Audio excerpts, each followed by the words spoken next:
जाएं और 7 समुद्रों के जल को स्याही बना दिया जाए, तब भी गुरु के संपूर्ण गुण का वर्णन नहीं किया जा सकता।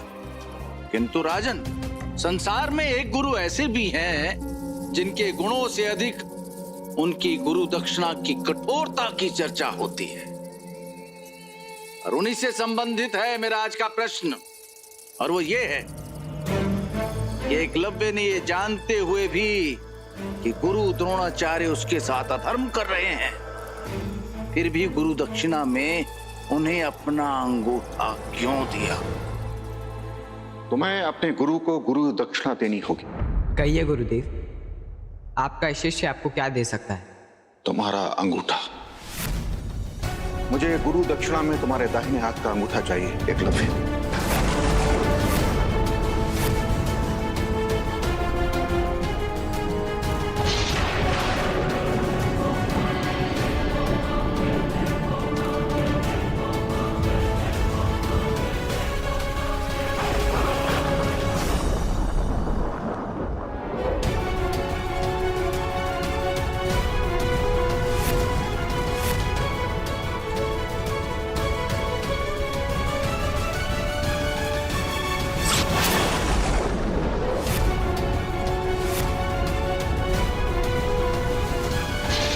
राजन, इस संसार में गुरु की अपने शिष्य के प्रति ऐसी निर्दयता दुर्लभ है, किंतु उससे भी दुर्लभ है एकलव्य का अंगूठा दान। संसार यही जानता है कि एकलव्य ने अपने गुरु भक्ति में अपना अंगूठा दान किया था, किंतु ये सत्य नहीं है।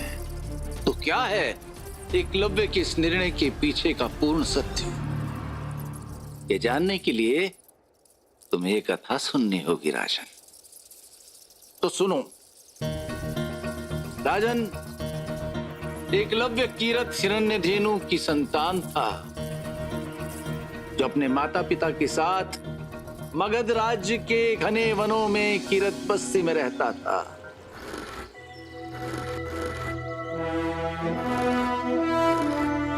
एकलव्य को धनुष बाण से बहुत लगाव था।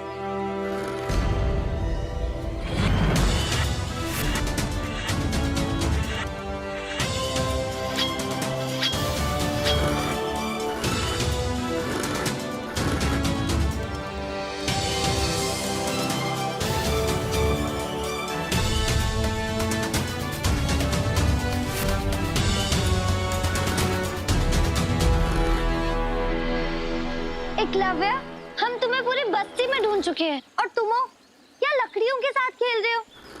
तुम सुन भी रहे हो कि हम क्या कह रहे हैं?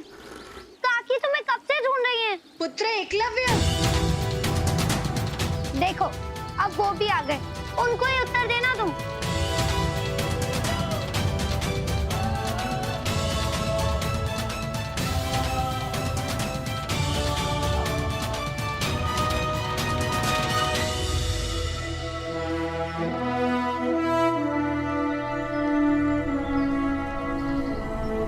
अब एकलव्य का धनुष बोलेगा।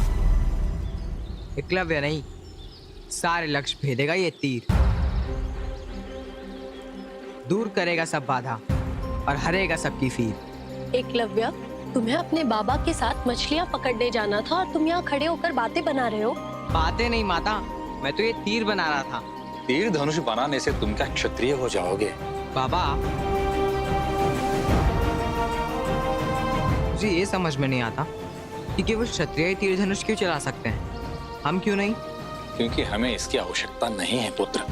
बाबा, इसीलिए तो मैंने ऐसे तीर बनाए हैं जिसके कारण हमारे कार्य और भी सरल हो जाएंगे। पुत्र, ये तुम्हारे तीर भला हमारे किस काम के? बाबा, ये देखिए, ये तीर नदी में भी हवा की गति से चलता है और मछलियों को पता लगे बिना ही भेज सकता है। और ये वाला तीर देखिए, ये तीर मछलियों का पीछा कर सकता है।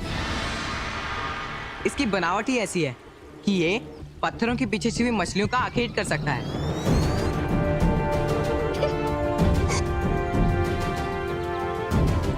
एकलव्य, हम समझ गए, तुम पानी में जाल फेंकने से बचना चाहते हो ना, इसलिए तुम ये बातों की जाल बुन रहे हो।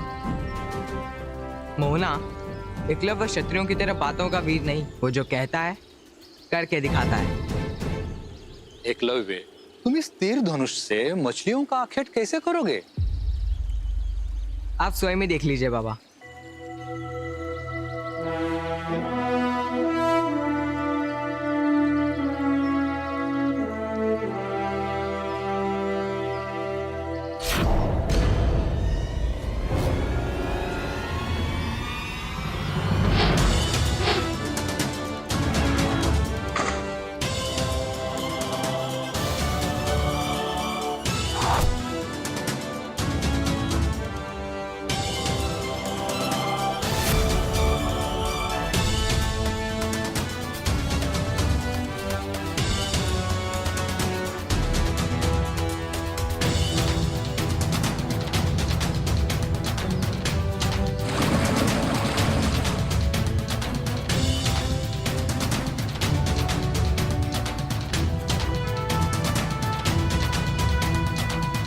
ये देखिए बाबा, मैंने कहा था ना, एकलव्य का तीर अपना लक्ष्य कभी नहीं चूकता।